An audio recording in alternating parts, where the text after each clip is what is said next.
কামিনী তেলামচারী, বেশ মুক্ত সর্বদারী।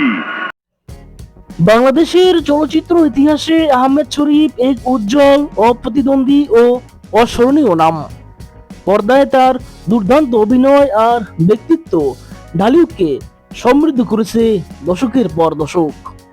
দর্শক, আজকের এই ভিডিওটিতে জানাবো নায়ক থেকে কিভাবে ভয়ঙ্কর খলনায়ক হলেন এবং তার কর্মজীবন এবং বর্তমানে কি করছেন। 1943 সালের 12 আগস্ট কুষ্টিয়া জেলার বনিয়াপাড়া গ্রামে জন্মগ্রহণ করেন এই মহান অভিনেতা। তিনি রাজশাহী বিশ্ববিদ্যালয় থেকে অত্যন্ত সুনামের সাথে স্নাতকোত্তর ডিগ্রি অর্জন করেন। উচ্চ শিক্ষিত ও সংস্কৃতি মনা এই মানুষটি পরবর্তীতে চলচ্চিত্র জগতে নিজের অভিনয় দক্ষতায় এক অনন্য উচ্চতায় পৌঁছে যান। নায়ক থেকে পর্দা কাঁপানো খলনায়ক।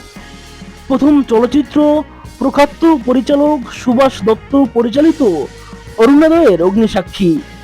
এই কালজয়ী ছবিতে তিনি নায়ক চরিত্রে অভিনয় করেছিলেন। খলনায়ক হিসেবে আত্মপ্রকাশ 1976 সালে দেলোয়ার জাহান জন্টু পরিচালিত বন্দুক চলচ্চিত্রের মাধ্যমে তিনি প্রথম খলনায়ক চরিত্রে অভিনয় করেন। ছবিটি সুপার হিট হয় এবং এরপর থেকে তিনি ঢালিউডের অন্যতম শক্তিশালী ও জনপ্রিয় খলনায়ক হিসেবে নিজের আসন পাকাপোক্ত করেন। দীর্ঘ অভিনয় জীবনে তিনি প্রায় 800-ও বেশি বাংলা চলচ্চিত্রে অভিনয় করেছেন।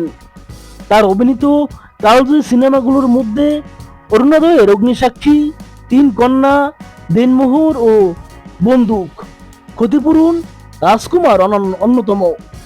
শুধু অভিনয় নয়, নাটক ও টেলিফিল্ম নির্মাণেও তিনি ছিলেন সমান সফল। তার নির্মিত উল্লেখযোগ্য কাজের মধ্যে রয়েছে ক্ষণিক বসন্ত, ফুল ফুটে ফুল জড়ে এবং মায়ের উপর ওষুধ নাই। 1984 সালে বাংলা চলচ্চিত্র শিল্পী সমিতি প্রতিষ্ঠার সময় তিনি প্রথম সাধারণ সম্পাদকের দায়িত্ব পালন করেন। পরবর্তীতে আরও 2 মেয়াদে সাধারণ সম্পাদক এবং 4বার সভাপতির দায়িত্ব পালন করে শিল্পীদের অধিকার ও কল্যাণে আগ্রহী ভূমিকা রাখেন। ব্যক্তিগত জীবন। পারিবারিক জীবনে তিনি স্ত্রী মেহেরুন আহমেদের সঙ্গে সুখী দাম্পত্য জীবন অতিবাহিত করছেন। তাদের একমাত্র কন্যা সন্তান আফিয়া মুবিশিরা। একজন সফল অভিনেতা, দক্ষ সংগঠক ও গুণী নির্মাতা হিসেবে আহমেদ শরীফ বাংলাদেশের চলচ্চিত্র অঙ্গনে চিরস্মরণীয় হয়ে থাকবেন। এই গুণী শিল্পীর প্রতি রইল গভীর শ্রদ্ধা ও ভালোবাসা।